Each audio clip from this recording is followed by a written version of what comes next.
আসসালামু আলাইকুম। সুপ্রিয় শিক্ষার্থী, আশা করছি তোমরা সকলেই ভালো আছো।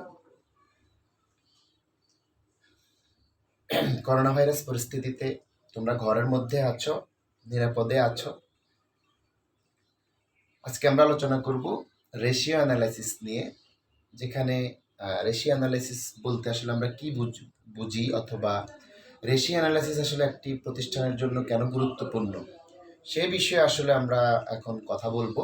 প্রথমে আমরা বোঝার চেষ্টা করব যে রেশিও অ্যানালাইসিস কি, অর্থাৎ অনুপাত বিশ্লেষণ কি। আমি তোমাদের জন্য একটি সংজ্ঞা বোর্ডের মধ্যে অলরেডি লিখে দিয়েছি, তোমরা সকলেই কষ্ট করে এখন এই সংজ্ঞাটি লিখে ফেলো। আমি বলে দিচ্ছি সংজ্ঞাটি, দেখো সবাই অবশ্যই লিখে ফেলবে। নেটওয়ার্ক প্রবলেমের কারণে অনেক সময় তোমাদের বোর্ডের যে লেখাগুলো সেগুলো বুঝতে অসুবিধা হয়, যার কারণে আমরা যখনই মুখ দিয়ে কথাগুলো বলবো বোর্ডের, অর্থাৎ বোর্ডের লেখা যেই কথাগুলো আছে সেগুলো যখনই আমি মুখ দিয়ে বলবো তোমরা কষ্ট করে একটু লিখে নেওয়ার চেষ্টা করবে। দেখো লেখা আছে, ফার্মের কর্মকাণ্ডের অগ্রগতি পর্যালোচনার জন্য আর্থিক অনুপাত নির্ণয়, ব্যাখ্যা, বিশ্লেষণকে অনুপাত বিশ্লেষণ বলা হয়।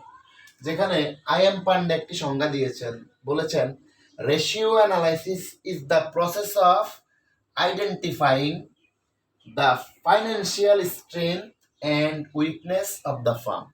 এটার অর্থ হচ্ছে অনুপাত বিশ্লেষণ এমন একটি প্রক্রিয়া যেখানে নির্ণয় করা হয় একটি আর্থিক প্রতিষ্ঠানের শক্তি এবং দুর্বলতা সমূহ। তার মানে অনুপাত বিশ্লেষণের মাধ্যমে আমরা একটি প্রতিষ্ঠানের শক্তি এবং দুর্বলতাগুলো সম্পর্কে জানতে পারি।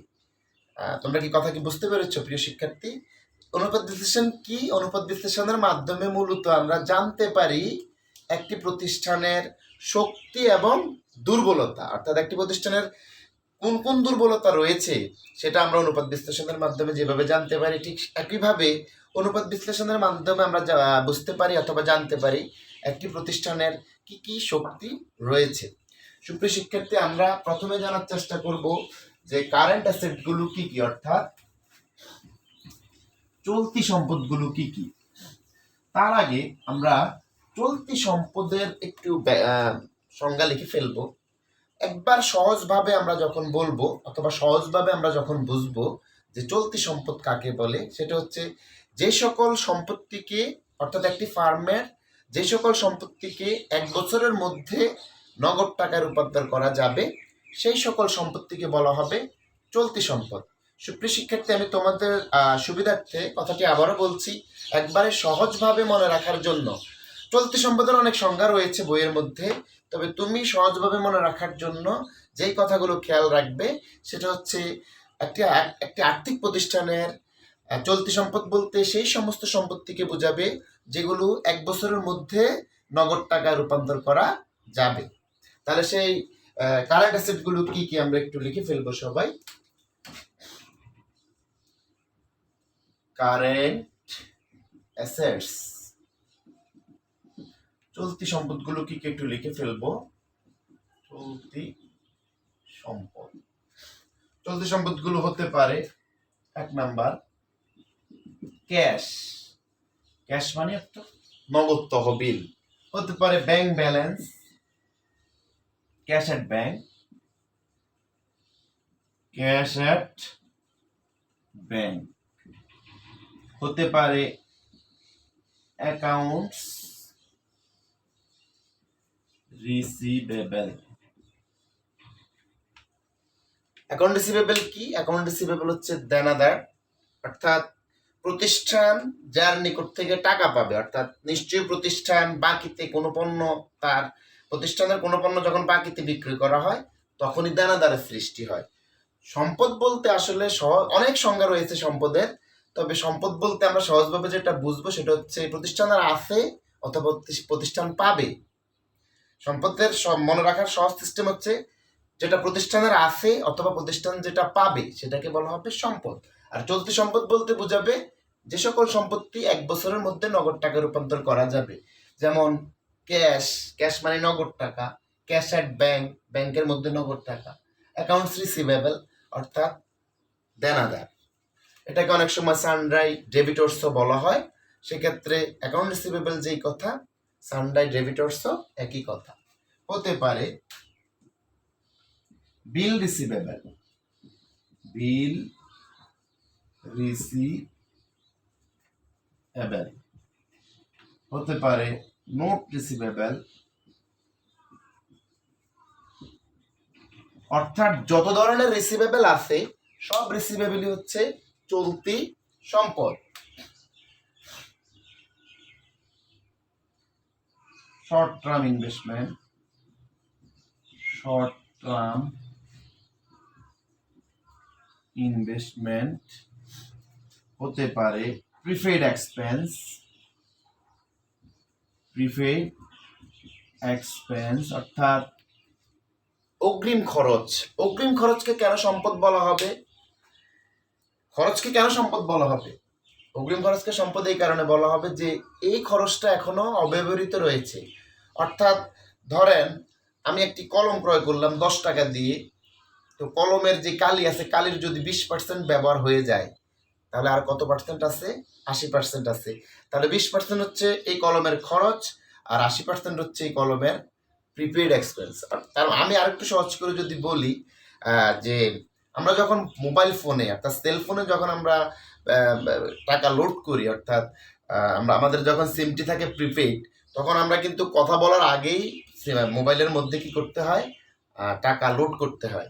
তো ধরেন আমি 100 টাকা লোড করছি, এটার মানে আমি 100 টাকা যতক্ষণ পর্যন্ত আমি খরচ করব না ততক্ষণ পর্যন্ত এটা আমার জন্য সম্পদ। এই কারণে প্রিপেইড এক্সপেন্সটা হচ্ছে আমার জন্য সম্পদ। হতে পারে ওয়ার্ক ইন প্রসেস, হতে পারে ওয়ার্ক ইন প্রসেস, হতে পারে ফিনিশ গুডস,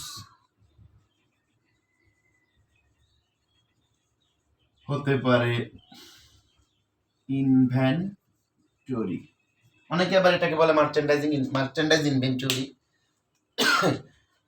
যাই বলুক না কেন এটার মানে হচ্ছে মজুদ পণ্য। ফিনিশ গুডস অর্থাৎ চূড়ান্ত পণ্য, ওয়ার্কিং প্রসেস প্রক্রিয়াজাতকৃত পণ্য, প্রিপেইড এক্সপেন্স অগ্রিম খরচ। এখানে আমি যে দফাগুলো লিখেছি অর্থাৎ এই চলতি সম্পদের যে দফাগুলো লিখেছি এগুলো আমার চলতি সম্পদ হিসেবে বিবেচিত হবে। আমি অবশ্যই এখানকার এই দফাগুলো সবাই একটু কষ্ট করে লিখে ফেলবো। এরপরে হতে পারে short term securities, short term securities, short term securities আমার হচ্ছে চলতি সম্পদ। সুপ্রিয় শিক্ষার্থী, তাহলে আমরা চলতি সম্পদের দফাগুলো একটু সবাই চিনলাম এবং বাসার মধ্যে অবশ্যই এগুলো মনে রাখার চেষ্টা করব। আমি যখন প্রশ্নের মধ্যে দেখব যে একটা ব্যালেন্স শিট দেওয়া থাকবে, অবশ্যই ব্যালেন্স শিট থেকে আমার বুঝতে হবে যে কোনগুলো চলতি সম্পদ। আচ্ছা, এবার আমরা জানার চেষ্টা করব চলতি দায়গুলো কি কি, চলতি দায়গুলো কি কি অর্থাৎ কারেন্ট লাইবিলিটিস গুলো কি কি আমরা একটু জানার চেষ্টা করব। এই রেশিও অ্যানালাইসিসের অঙ্কের ক্ষেত্রে সর্বপ্রথম তোমাকে অবশ্যই দুইটা টার্ম জানতে হবে। একটা হচ্ছে কারেন্ট অ্যাসেট গুলো কি কি, আরেকটি হচ্ছে কারেন্ট লাইবিলিটিস গুলো কি কি। তো আমরা কারেন্ট অ্যাসেট গুলো তো এতক্ষণ জানলাম এবং কারেন্ট অ্যাসেটের আরো কিছু উদাহরণ রয়েছে, আমরা অঙ্ক করার সময় সেগুলো আরো বিস্তারিত জানবো। প্রিলিমিনারি অর্থাৎ প্রাইমারি যেগুলো জানা দরকার সেগুলো আমরা জেনে গেলাম। এখন আমরা জানবো কারেন্ট লাইবিলিটিস অর্থাৎ চলতি দায়।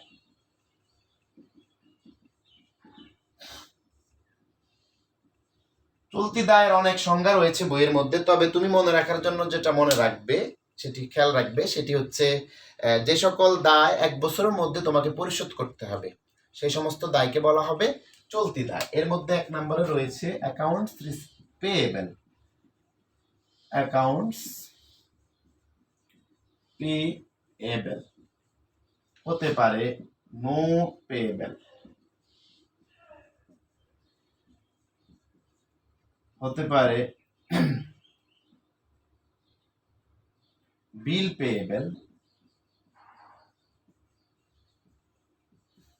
হতে পারে ব্যাংক ওভারড্রাফট, ব্যাংক ওভারড্রাফট।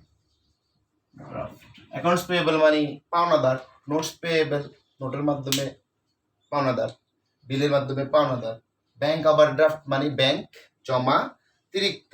এছাড়াও কারেন্ট লাইবিলিটিসের আরো কিছু সংজ্ঞা রয়েছে, যেমন হতে পারে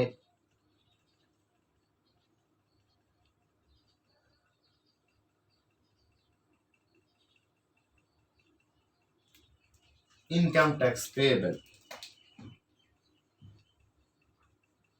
ইনকাম ট্যাক্স পেয়েবল হতে পারে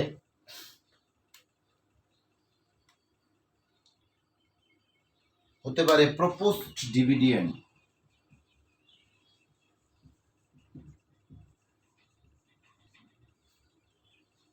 হতে পারে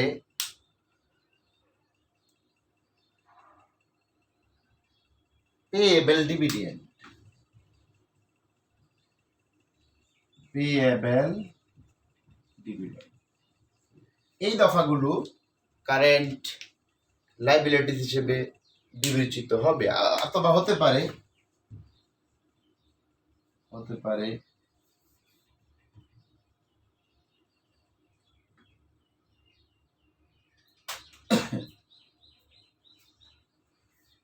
অ্যাডভান্স ইনকাম।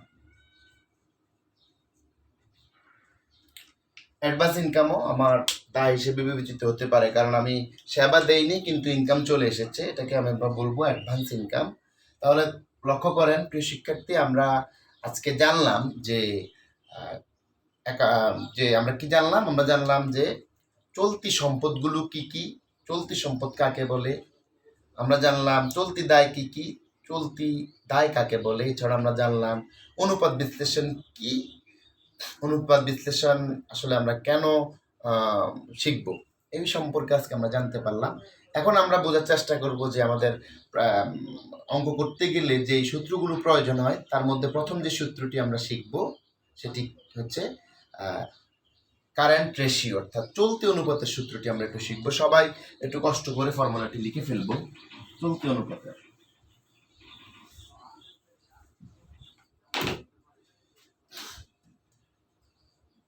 কারেন্ট রেশিও, এই কারেন্ট রেশিওর ফর্মুলাটি হচ্ছে টোটাল কারেন্ট অ্যাসেটস কে ভাগ দিতে হবে টোটাল কারেন্ট লাইবিলিটিস দিয়ে। সুপ্রিয় শিক্ষার্থী, তার মানে আমরা যে প্রথম যে ফর্মুলাটি সেটি হচ্ছে কারেন্ট রেশিওর। এই কারেন্ট রেশিওর ফর্মুলাটি হলো উপরে হবে টোটাল কারেন্ট অ্যাসেট, এই টোটাল কারেন্ট অ্যাসেটকে ভাগ দিতে হবে টোটাল কারেন্ট লাইবিলিটিস দ্বারা, অর্থাৎ চলতি সম্পদকে আমরা ভাগ দিব চলতি দায় দ্বারা। 2 নম্বরে আমাদের যে ফর্মুলাটি শিখতে হবে সেটা হচ্ছে কুইক রেশিও, কুইক রেশিও, এটাকে আবার অনেক সময় বলা হয় acid test ratio, acid test ratio. এটার ফর্মুলাটি হচ্ছে উপরে হবে কুইক অ্যাসেট, উপরে হবে কুইক অ্যাসেট আর নিচে হবে কুইক লাইবিলিটিস। এই কুইক অ্যাসেট বের করার সূত্র হলো, কুইক অ্যাসেটস বের করার সূত্র হচ্ছে টোটাল কারেন্ট অ্যাসেটস বিয়োগ স্টক বিয়োগ প্রিপেড এক্সপেন্স, প্রিপেড এক্সপেন্স। আবার কুইক লাইবিলিটিস বের করার সূত্রটি হচ্ছে, কুইক লাইবিলিটিস বের করার সূত্রটি হচ্ছে টোটাল কারেন্ট লাইবিলিটিস বিয়োগ ব্যাংক ওভারড্রাফট, ব্যাংক ওভারড্রাফট। তার মানে আমরা আজকে এই চ্যাপ্টারের অঙ্ক করার জন্য দুটি ফর্মুলা শিখেছি, একটি হচ্ছে কারেন্ট রেশিও আর একটি হচ্ছে কুইক রেশিও অথবা অ্যাসিড টেস্ট রেশিও। কারেন্ট রেশিওর যে ফর্মুলাটি সেটি হচ্ছে উপরে হবে টোটাল কারেন্ট অ্যাসেট ভাগ টোটাল কারেন্ট লাইবিলিটিস, আর কুইক রেশিওর সূত্র হবে উপরে কুইক অ্যাসেট ভাগ কুইক লাইবিলিটিস, যেখানে কুইক অ্যাসেট বের করার ফর্মুলাটি হবে আবার টোটাল কারেন্ট অ্যাসেট বিয়োগ স্টক অবলিক ইনভেন্টরি বিয়োগ প্রিপেড এক্সপেন্স, আর কুইক লাইবিলিটিসের ফর্মুলাটি বের হবে কুইক টোটাল কারেন্ট লাইবিলিটিস বিয়োগ ব্যাংক ওভারড্রাফট। সুপ্রিয় শিক্ষার্থী, আজকে আমরা এই রেশিও অ্যানালাইসিসের যা যা জানলাম একটু সংক্ষেপে আমি বলছি, তোমরা দেখো। প্রথমটি হচ্ছে যে আমরা আজকে জানলাম হোয়াট ইজ রেশিও অ্যানালাইসিস, অর্থাৎ অনুপাত বিশ্লেষণ কি, এবং আমরা জানতে পারলাম যে অনুপাত বিশ্লেষণ আসলে আমরা কেন করব। এরপর আমরা শিখেছি টোটাল কারেন্ট অ্যাসেটগুলো কি কি, টোটাল কারেন্ট লাইবিলিটিসগুলো কি কি।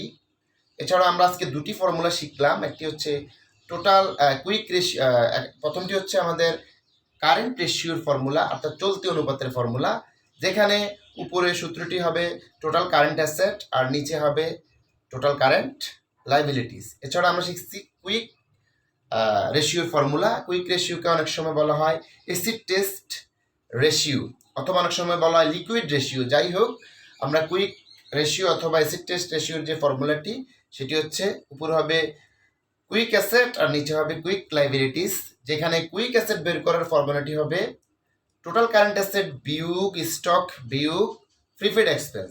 এছাড়াও কুইক লাইবিলিটিস বের করার ফর্মুলাটি হবে টোটাল কারেন্ট লাইবিলিটিস বিয়োগ ব্যাংক ওভারড্রাফট। এই পড়াটুকু সকলে অবশ্যই ভালোভাবে বাসা শেষ করবে, এবং ভালোভাবে বাসা শেষ করলে আমরা রেশিও অ্যানালাইসিসের পরবর্তী ক্লাসটিতে যেতে পারবো। কারণ তুমি প্রথম ক্লাসটি সুন্দরভাবে না করলে দ্বিতীয় ক্লাসটির বুঝতে তোমার অনেক কষ্ট হবে। এই কারণে রেশিও অ্যানালাইসিসের আজকের যে ক্লাসটি সেটা বাসায় ভালোভাবে দেখার এবং বোঝার চেষ্টা করবে। সুপ্রিয় শিক্ষার্থী, তোমরা সকলে ভালো থাকবে। রমজান মাস, বেশি বেশি দোয়া করবে সবাই সবার জন্য। এই বলে আমি আমার আজকের লেকচার শেষ করছি। সকলে ভালো থাকবে, সুস্থ থাকবে, এই কামনায়। আল্লাহ হাফেজ।